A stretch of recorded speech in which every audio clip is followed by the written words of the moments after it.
guys, so good morning. Welcome back po sa aking YouTube channel. So, out of topic tayo ng electrical. Bali, papakita ko lang sa inyo kung paano mag-apply ng masilya para sa ating walling. Ngayon, asamahan nyo kayo. Tara. Alright mga master, so balik dito tayo ngayon sa kwarto. Ayan, so ito yung minamasilyahan natin. So, finishing tayo ngayon. Bali, yung ating coating ng ating walling dito is hanggang 3 coating po. So, ito yung pangalawang coating na. So, mapasing isa maputi na. Okay, so dito mga master, so ipapaliwanag ko sa inyo kung paano mag-apply ng masilya. So yung ginagawa kasi namin kapag tayo nag-apply ng masilya rito is at least 20 days to 1 month. So depende yan. Basta yung ating walling dito is dapat tuyong-tuyo na. Ginagamit natin dito nga masilya mga master. So ito.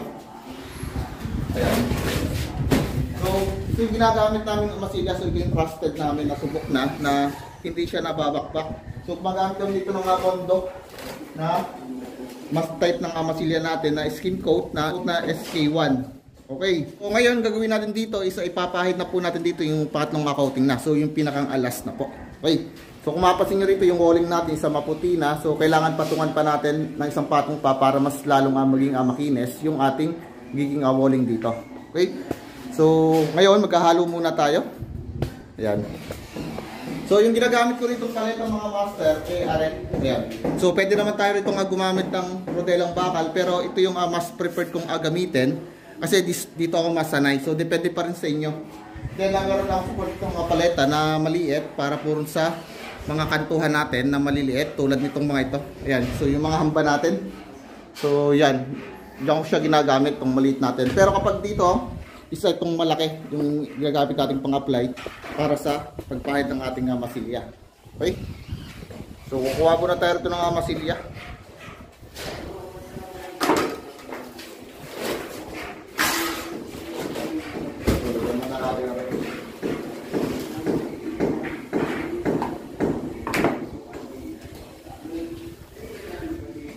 So ito yung mabilis matuyo. So hindi yan kakarami ng halo. Matamtaman lang.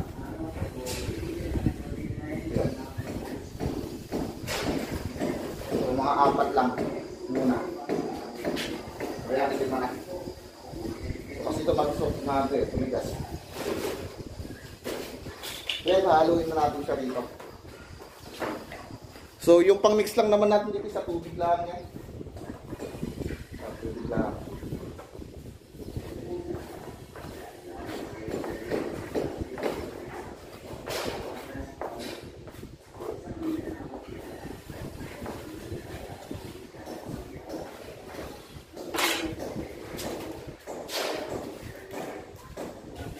So sabi ko kanina yung application ng ating masilya at least 15 days to 1 month kasi yung ating palitada rito is pilit na bibitak yan kasi sisip na tubig yan.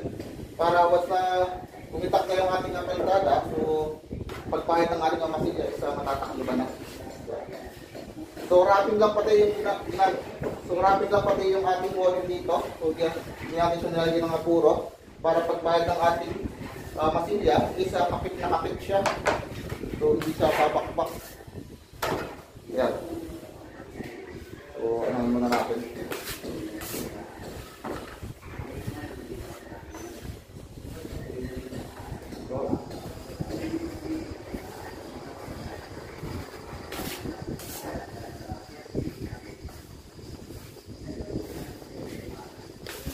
Mix lang natin.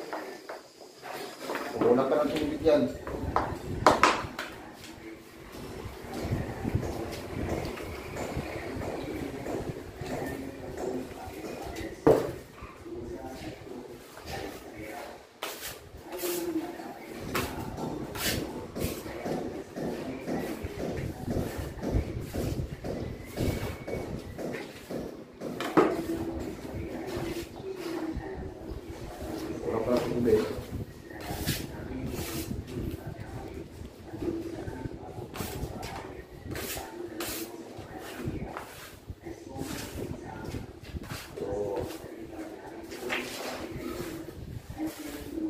So gagawin natin dito isa medyo gagawin natin konti kasi finish na tayo.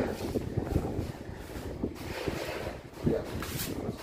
Bali guys, ito yung ano pa, buo pa yan. So kailangan durugin natin ng mahigit para pagpahid natin, so wala siyang buo. Kasi pang nag-open na tayo. lang siya. Para matulog.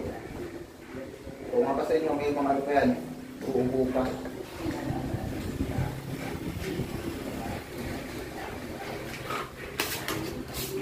So, parang lang kayo nagmamasa rito.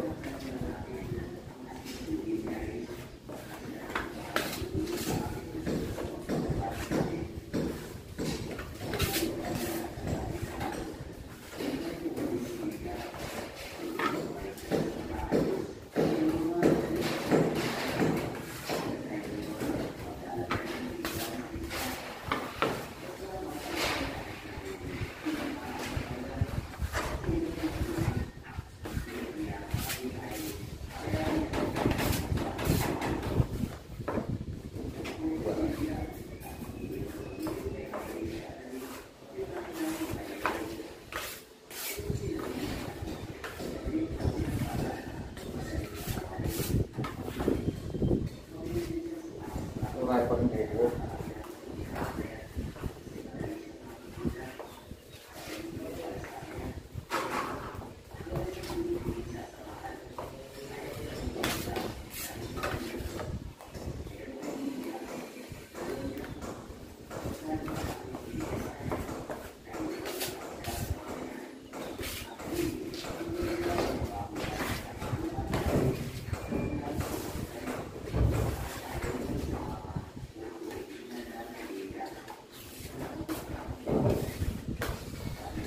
Yung pangkas natin, aray.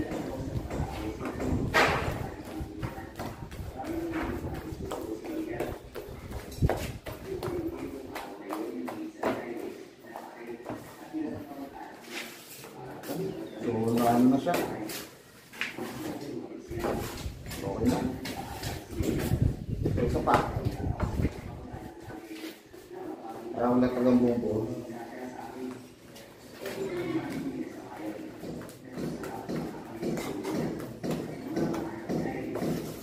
Okay na to, mga master.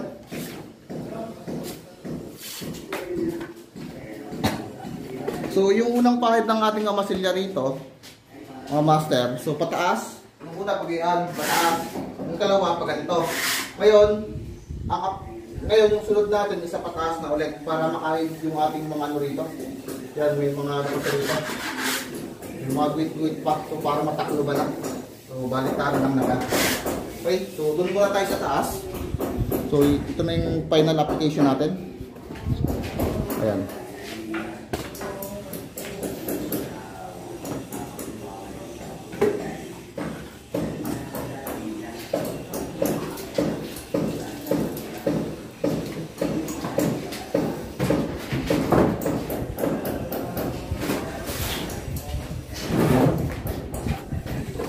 So, bali ang gagawin natin pagpahid dito, so pataas na. Kasi yung unang pahid natin, isa pataas, kalawa ay pa-cross. And then, ang kasunod natin, isa pababa naman. Okay. So, tatanggalin ko lang yung mga ano rito.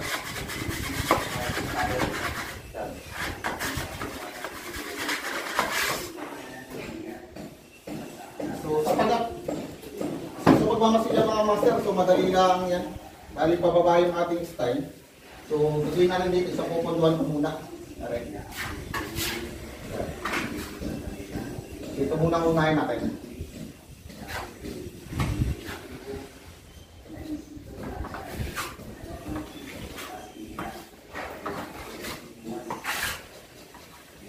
So, medyo nga kapal-kapalan na natin.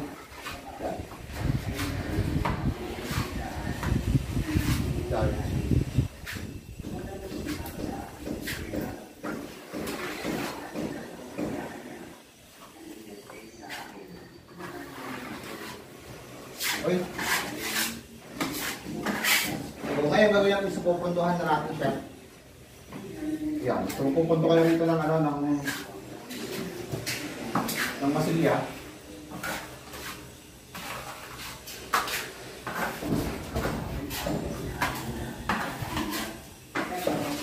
Okay, so pupunta natin.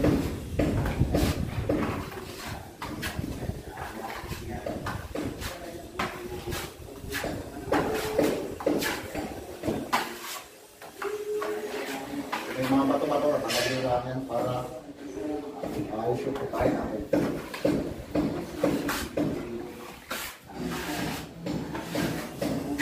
So, kung mapasin na rito, so yung kahit ng ating ano rito, ang masilya, so makinis siya rito. Bale, wala na siyang kasinong lilihain, yung maglilihain eh. Okay. So, wala na siyang mark ng uhit, yung dulo. So, medyo naka 360 degree yung kapit natin ng pagmamasilya. Okay, yun lang. Pakikuti lang natin. Okay.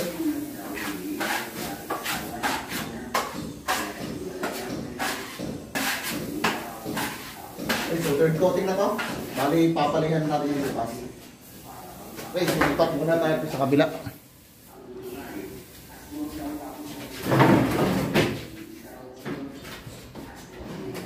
So, pondo ulit tayo ng masilya. Ayan. So, kasi nyo, marami ang magpondo para mabilis.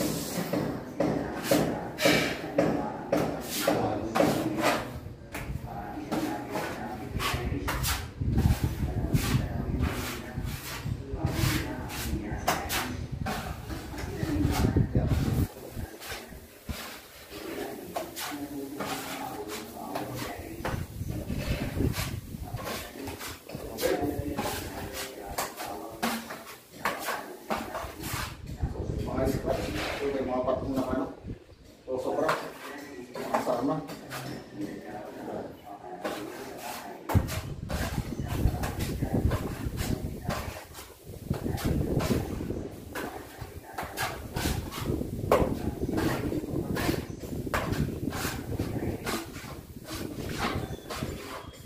Lang, mamasira. So, madali lang. Para alam ko na pupuro dito.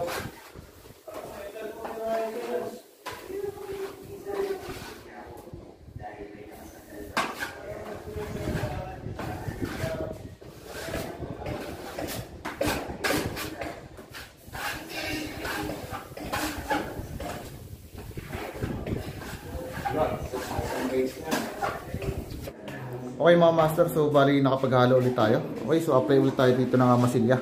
So dito na tayo mga master sa part ng pababa na. So bumaba na tayo. Okay. So punto ulit tayo.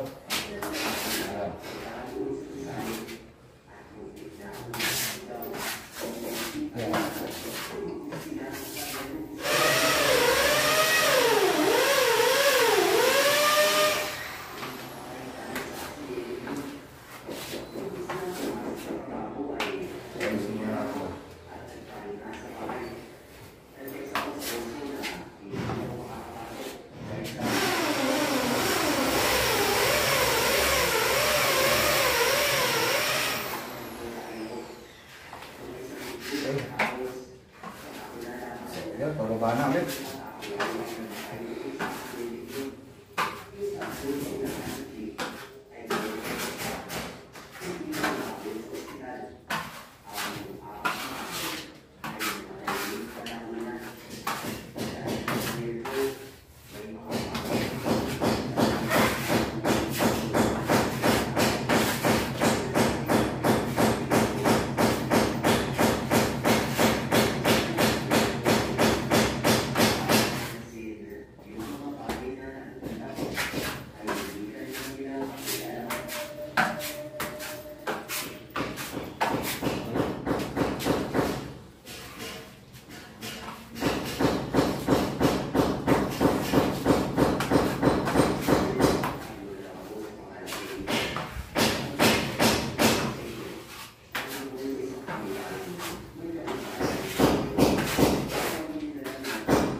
Wala sa malugtungan, so kailangan ko na siya na.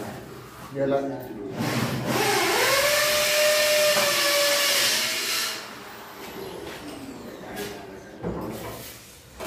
Okay. So, kondolit tayo ng kusilya. Yan.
Okay, so yung mga kilipili natin, so ito natin.